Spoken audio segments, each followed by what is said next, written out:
Di sini, gue bakal bahas apa yang bakal gue lakuin kalau misalnya gue mulai lagi dari nol. Jadi diambil semua uang gue, semua koneksi gue diambil, gue start from zero lagi sekarang, tapi dengan ilmu yang gue punya, gue kira-kira bakal cari duit di opportunity yang mana dan gimana caranya. Ini video ini terinspirasi sebenarnya dari komen-komen kalian. Jadi gue bacain di sini ada beberapa, ada yang nanya, apa yang akan dilakukan jika mulai dari nol? Banyak banget yang nanya gini. Jika di umur sekarang mulai dari nol, gak kenal orang-orang hebat, tapi dengan ilmu lo sekarang, apa yang akan dilakukan? Dan menurut gue ini menarik untuk kita elaborate lebih lanjut dan untuk dibahas lebih lanjut. Di sini jadi gue bakal outline pemikiran gue kalau semuanya tuh diambil dan gue mulai dari nol. Tapi di sini kalian harus lihat video ini sebagai perspektif gue. Jadi mungkin orang yang sama kalian tanya pasti jawabannya beda-beda. Apa industri yang dia mau mulai? Tapi ini kan dengan skill set yang gue punya, apa kira-kira industri yang gue bakal masuk dan gue ibaratnya cari cuannya di mana. Kalian nggak perlu ikut kelas-kelas bisnis atau yang diajarin sama orang. Kalian cukup nonton video ini aja. Gue akan outline ke kalian step by step gimana caranya. Step yang pertama, karena di otak gue ini gue udah punya mindset, gue lumayan ngerti tentang konsep uang. Gue tahu kalau mau gue cepet jadi kayanya, mau 0 ke 100-nya cepat, gue nggak akan tukar waktu gue untuk uang. Jadi gue bakal eliminasi semua pekerjaan yang nukar waktu gue untuk uang dan terbatas di situ. Maksudnya apa? Dulu kan gue sempat jadi wedding organizer. Dulu gue sempat kerja-kerja jasa-jasa yang tukar waktu gue untuk uang. Itu bakal gue hilangin. Jadi gue nggak bakal lakuin pekerjaan-pekerjaan kayak gitu. Tapi gue cari pekerjaan yang constraint-nya, ya time constraint-nya itu bukanlah sebuah waktu. Jadi untuk bisa bikin uang, ya let's say ini kita mau dari 0 ke, ya misalnya 100 juta per bulan atau bahkan aset 1 miliar. Stepnya ada dua. Yang pertama, ya cari uangnya di mana. Yang kedua, gandain uangnya gimana. Kalau dua ini kalian ngerti, cari uangnya di mana, gandain uangnya di mana, uang kalian pasti 1 miliar. Ini tinggal jagoan-jagoannya kita aja. Nah, gue tahu uang itu selalu beredar, berputar secara cepat. Jadi tujuan kita adalah gimana? Kita gimana caranya ambil uang dari orang. Karena gue udah sering bahas di video-video gue, uang itu nggak pernah bisa diciptakan. Uang itu cuma diambil dari orang lain. Yang bisa ciptain uang adalah bank sentral. Jadi opsi pertama, ya ini opsi pertama. Kita bahas cari duitnya dulu, baru kita akan bahas gandain uangnya. Cara cari duitnya ini yang bakal gue lakuin kalau misalnya mulai dari nol. Gue kan cari ya pekerjaan yang menurut gue skill gue kan paling tajam di sana. Yaitu gue dari dulu I've always been a good salesman ya. Jadi gue itu adalah seorang sales. Gue pernah jualan properti, gue pernah jualan yang macam-macam. Jadi gue pasti cari pekerjaan yang basisnya sales. Kenapa sales? Orang bakal bilang, aduh nggak mau lah jadi sales nawar-nawarin orang. Tapi sales itu nggak ada time constraint-nya. Kalian nggak digaji proporsi dengan waktu kalian. Tapi kalian digaji berdasarkan result kalian. Dengan skill sales yang gue punya sekarang, gue yakin kalau gue jadi jualan apapun. Lo mau kasih gue jualan apapun. Lo mau jualin gue misalnya water filter kek. Lo mau kasih gue jualan mobil. Lu mau kasih gue jualan properti, pasti laku. Dengan skill yang gue punya sekarang. Nah, jadi gue bakal tanjemin skill persuasi gue. Gimana caranya ngomong sama orang, ya. Karena gue tahu sales is a numbers game. Jadi misalnya, gue tahu tiap kali gue telepon 100 cold call, satu itu beli. Gue tinggal telepon 500 untuk dapat 5. Ya, jadi yang penting kita kerja keras, kita disiplin, telepon terus. Kalau kita tingkatin skill kita, misalnya kita lebih jago persuasinya, lebih jago jualannya ke orang. Orang lebih nyaman sama kita. Mungkin dari 100 bisa 2 yang convert. Jadi kalau mau dapat 10 klien, telepon 500 orang. Sales pokoknya intinya it's a numbers game. Jadi seberapa gigih kita, seberapa disiplin. Jadi uang pertama yang gue actually akan dapetin, gue gak akan kerja yang kayak UMR, gue gak akan kerja yang lain-lain, gue langsung hantam di sales. Karena kalau misalnya gue mau cari kerjaan korporat yang uangnya banyak dengan skill gue, misalnya contohnya investment banking dan lain-lain, tanpa koneksi itu rada nggak mungkin. Jadi yang uangnya bisa sama, bisa puluhan juta, yaitu adalah sales. Itu kan opsi pertama. Kalau gue terlantar gitu di pinggir jalan ya, itu opsi pertama yang gue akan lakukan. Gue langsung ke sales. Nah, sambil kerjain opsi pertama ini, gue akan punya side hustle. Jadi gue akan kerjain opsi kedua nih. Jadi gue bukan salah satu opsi, tapi gue pasti jadi sales sambil gue nyambi ngerjain bisnis gue. Nah, gue akan kerjain bisnis. Kenapa? Karena gue tahu untuk kita jadi kaya, antara kita jadi owner dari bisnis atau kita punya bagian kecil dari bisnis orang sebagai investor. Tapi kan gimana caranya jadi investor kalau nggak punya duit? Jadi harus punya duit dulu. Nah, di sini yang gue akan tekanin ke kalian adalah bisnis itu nggak perlu modal. Kalian nggak perlu mindsetnya, oh dia orang kaya baru bikin bisnis. Nggak. Bisnis itu banyak banget yang modal otak. Dan gue akan contohin salah satunya di sini. Dan ini juga udah pernah gue kerjain. Kalau misalnya gini, kita lihat bisnis ya. Bisnis itu ada dua. Ada yang modal otak ya, sama ada yang capital intensive. Maksudnya capital intensive itu apa? Kita butuh modal besar untuk bisnisnya awal mulai running. Contohnya, kita mau buka toko bangunan. Kita perlu misalnya inventory 5 miliar, 10 miliar gitu. Cuma kita nggak punya uang seperti itu. Kita mau buka misalnya klub malam. Kita butuh uang untuk renovasi 40 miliar segala macam. Kita nggak punya uang ya untuk bikin seperti itu. Tapi kita punya apa? Kan gue disisain otak kan. Gue nggak punya uang tapi punya otak. Jadi gue cari bisnis yang bergerak di bidang jasa. Karena yang gue perlu jual cuman expertise gue atau otak gue. Jadi tinggal diasah. Kalau kalian yang belum punya skillnya tinggal diasah, kalian bisa jualin. Gue nggak akan cari ya bisnis yang jualan barang. Gue nggak akan cari dropshipping. Gue nggak akan cari bisnis yang ibaratnya perlu QC banyak, perlu ngerti accounting yang dalam. Itu gue hindarin bisnis kayak gitu. Karena tujuannya gue masih lapar nih. Gue butuh makan, gue jadi sales, mungkin bisa 10-20 juta langsung per bulan. Habis itu gue langsung mulai bikin untuk bisnis service ini. Nah, tapi pertanyaan service di mana? Bisnis yang nggak perlu karyawan banyak, bisnis yang nggak perlu inventory management, bisnis yang nggak perlu QC yang ribet. Gue tahu mungkin ada beberapa dari kalian yang bilang, oh jualan barang kan bisa kaya. Betul, jualan barang tuh bisa banget kaya. Dan itu menurut gue uangnya lebih banyak sebenarnya kalian jualan produk dibanding kalian jualan jasa. Tapi untuk bikin sebuah produk itu butuh kalian knowledge yang lebih tajam dan butuh waktu yang lebih panjang. Sedangkan kalau jasa itu bisa langsung dijual besok asal kalian ketemu kliennya. Kalian punya skill apa, kliennya butuh solusi apa, kalian ketemu di tengah, kalian dapat uang. Nah, gue akan bikin ya bisnis ya antara dua sebenarnya kalau gue punya skill set kayak sekarang. Jadi gue bakal bikin bisnis yang service bisnis lain. Balik lagi ke tadi, apakah bisnis yang B2C ibaratnya bisnis to consumer itu nggak bisa duit banyak? Bisa, dan itu banyak banget uangnya. Tapi ini kan kalian tanya kalau gue mulai, gue pasti akan cari yang bisnis to bisnis yang bisa benefit bisnis lain. Contohnya kayak misalnya vertical software. Karena software itu kalau misalnya udah dibuat ditaruh di bisnisnya, switching cost-nya terlalu besar untuk diganti software lain. Jadi recurring revenue-nya sticky. Itu mungkin salah satu option yang gue bikin. Tapi gue tahu kalian di sini banyak yang nggak bisa programming. Tapi kalau kalian punya programming, itu bisnis yang akan gue kerjain. Gue akan langsung coding setiap malam. Jadi gue paginya sales, malam gue bakal coding untuk bikin vertical software buat bisnis yang niche gitu. Contohnya POS untuk tempat es krim atau apapun itulah. Jadi gue cari yang niche tapi vertical software. Kalau horizontal tuh kayak Excel tuh. Microsoft Excel tuh horizontal dipakai semuanya. Tapi gue bakal cari yang vertical. Jadi satu industri doang dan very sticky. Habis itu gue cari untuk exit untuk jual bisnisnya. Dan ini menurut gue yang lebih menarik untuk kalian. Karena yang pertama tadi itu butuh skill set yang dalam banget di programming. Kalian mungkin banyak yang nggak bisa. Jadi kalian lebih banyak pasti ke opsi yang selanjutnya. Yaitu gue akan bikin sebenarnya marketing agency. Nah, kalian dapat gambaran nggak? Pertama gue suruh kalian jadi sales. Kedua gue suruh kalian bikin marketing agency. Kenapa? Gue selalu ngajarin orang yang butuh uang ya. Lu BU nih. Cara paling gampang untuk bikin uang adalah bikin uang untuk orang lain. Maksudnya apa? Kalau misalnya lu jadi sales nih. Lu jadi sales dan lu penjual terbaik bulan ini. Lu datang ke kantor, lu naikin kaki di atas meja, ya lu tumpahin kopi. Menurut lu bakal dipecat atau nggak? Sama bos lu. Lu top sales of the month. Jawabannya nggak akan. Lu nggak akan dipecat, lu nggak akan digubris. Kenapa? Karena lu bring in money. Mau sikap lu kayak tai di perusahaan, tapi lu sales paling jago di perusahaannya. Ya. Satu, lu bisa ngejual kayak 10 orang gitu. Lu nggak akan pernah dipecat. Lu akan disayang sama bos lu. Karena lu bring in duit. Lu ujung tombaknya perusahaan. Sama seperti agensi marketing. Kalau kita bisa kasih bisnis ini uang dari misalnya campaign kita, dari strategi kita, omsetnya bisa double. Lu nggak mungkin digantiin. Dan gue bakal kasih tahu strategi gimana cara kita minta uangnya. Jadi ini ada taktiknya. Minta uangnya jangan cuma minta 7 juta sebulan, 10 juta sebulan. Tapi ada taktiknya, gue bakal share di belakang. Tapi gue tahu kalau misalnya kita target untuk bikin agensi, kalian misalnya mau 1 miliar per bulan bersih, itu susah gitu. Itu butuh agensi yang besar, scale-nya besar. Tapi kan video ini mungkin gue tahu banyak yang nonton itu buat dapat 10 juta sampai 20 juta sebulan aja kalian udah happy. Jadi ini yang gue targetin marketnya ya. Jadi buat kalian nonton ini bukan orang yang mau bikin agensi 1 miliar. Tapi buat kalian sekedar dapat uang tambahan 10 juta dari sales, 20 juta dari bikin agensi, itu bisa banget kalian nonton video ini. Jadi gue bakal tawarin skill marketing gue. Karena gue udah punya skill marketing, gue bakal tawarin skill marketing gue ini ke beberapa restoran misalnya, ke beberapa retail shop yang base-nya online. Jadi misalnya mau dia jual baju, dia jual susu, dia jual apapun itu, online shop, di Instagram, di Shopee, gue bakal offer skill set gue untuk gue bisa gandain omsetnya. Nah, mungkin pertanyaan kalian, kalau kalian sebagai owner bisnis, buat apa terima agensi luar? Karena gini, kalau misalnya kalian mau sebagai owner bisnis nih, gue owner bisnis, gue mau keluarin berita, gue nggak akan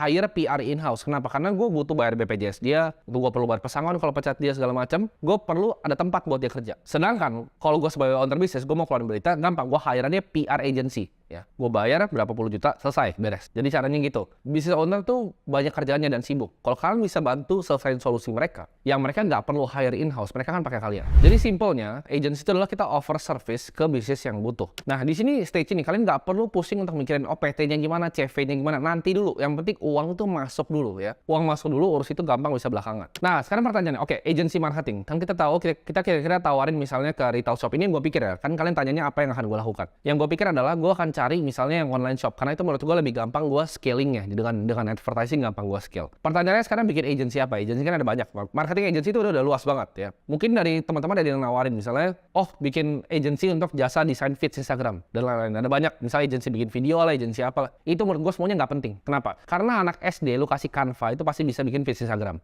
Jadi nothing special about service lu. Lu akan jual murah dan banding-bandingkan harga. Lu akan bikin 30.000 per post, ya kan ada paket 600.000 post banyak gitu. Capek ya, buang waktu, buang energi. Gua nggak akan pernah ngelakuin service kayak gitu. Tapi service yang gua lakukan adalah gua bring dia uang. Kalau gua janji lu uang sekian, lu kasih gua persenan. Cara mainnya gitu. Jadi performance based. Jadi performance marketing agency. Kalau kita perform, baru kita dapat uang. Hal paling penting dalam suatu bisnis adalah omset, adalah uang masuk ya. Jadi kalau lu bisa increase uang masuk itu, lu akan dibayar, terserah lu bisa mintanya suka-suka. Balik lagi ke sales tadi. Kalau lu orang yang ningkatin omset di suatu bisnis, lu akan disayang. Dan lu nggak akan pernah di cut off. Ini gue mungkin cerita pengalaman gue ya. Jadi gue ngomong ini nggak asal bacot, tapi ini hal yang gue pernah lakuin. Jadi gue pernah bikin agency. Waktu itu salah satu klien gue adalah pabrik konveksi lumayan besar. Nah, bisnis modelnya dari pabrik konveksi ini adalah dia terima orderan. Ya, misalnya 12 piece, 24 piece dari orang yang awal-awal mau bikin baju, abis itu udah laku tokonya baru pesan sama dia lebih banyak. Bisnis modelnya gitu. Jadi cari orang yang baru mulai bisnis. Jadi yang gue lakukan apa? Gue datang ke ownernya, gue bilang, omset lu gue dobelin. Jadi gini, cara lu offer sesuatu ke orang adalah bikin offer yang mereka nggak bisa tolak. Jadi gue datang ke ownernya, gue bilang, omset lu gue akan dobelin. Dia kan bilang, ini anak orang gila kali ya. Gue bilang gini,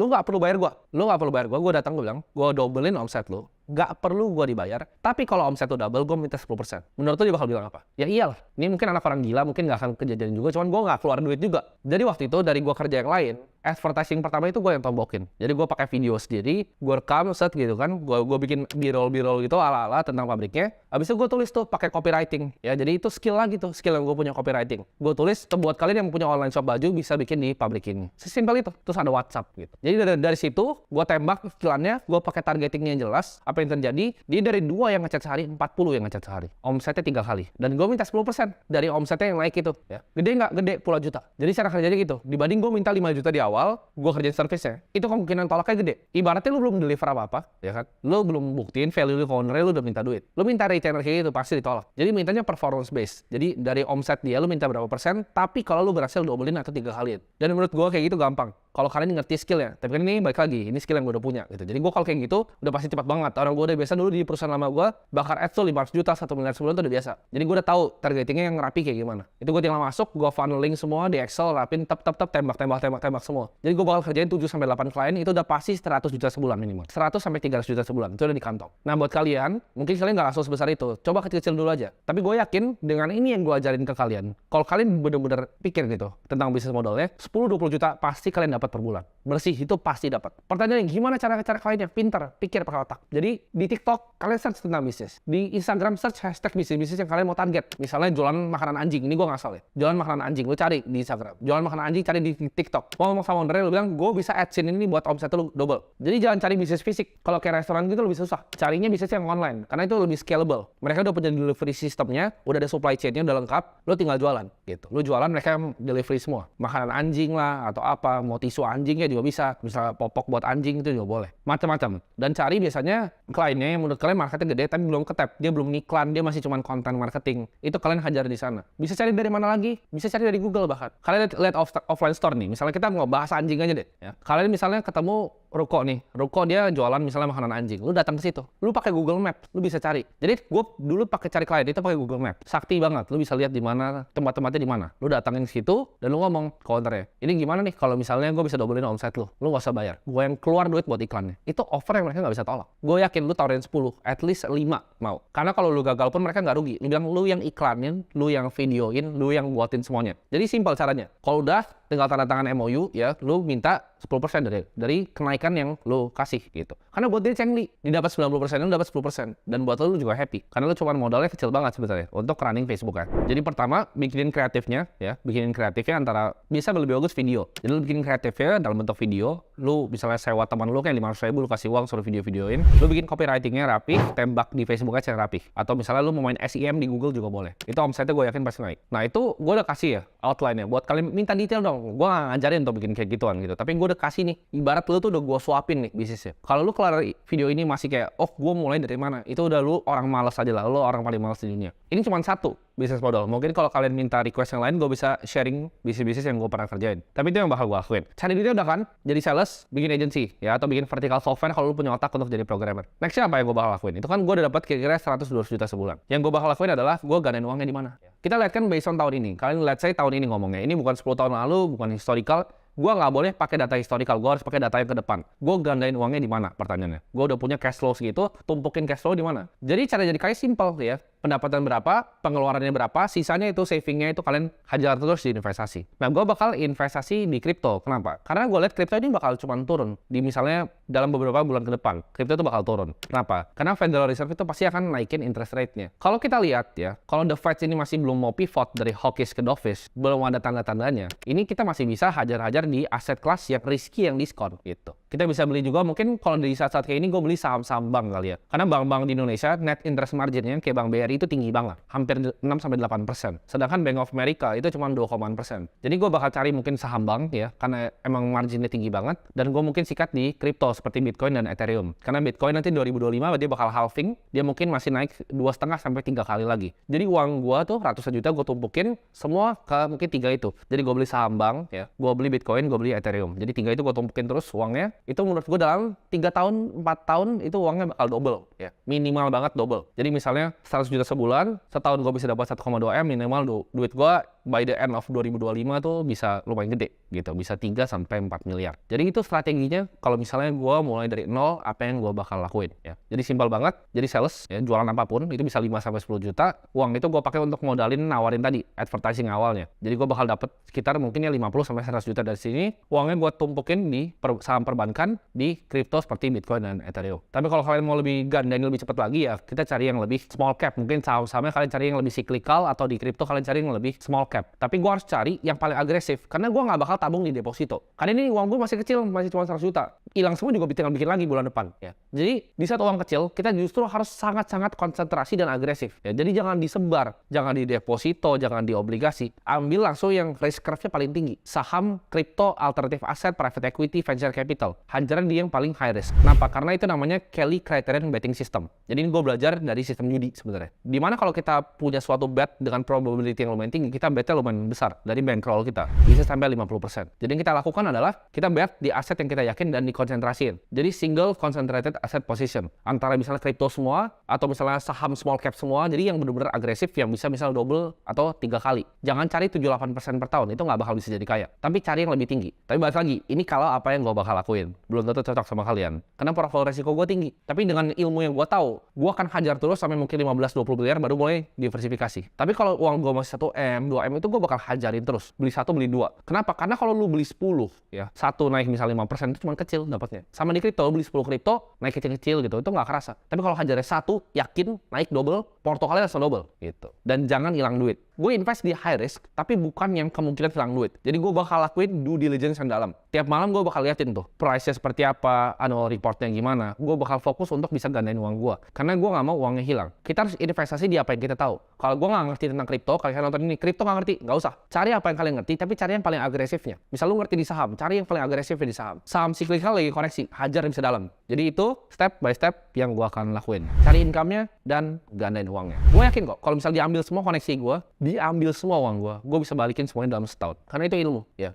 Itu semua ilmu. Gue tuh gak ketakutan. Gue bukan kayak karyawan yang nabung, takut kalau tabungan diambil semua. Gue jujur, tabungan gue diambil semua, ambil semuanya. Gue yakin gue bisa bikin balik lagi semua by tahun depan. Karena ilmu yang gue punya di sini, informasi di sini itu berbeda. Gue udah ngerti cara kerja gamenya. Karena uang itu adalah sebuah game. Ibaratnya semua game itu bisa dimenangin. Dan ada cara mainnya, ada aturannya, dan ada trik. Nah ini mungkin terakhir sebelum gue tutup, ya. Gue kasih kalian rule paling penting, yaitu rule 72.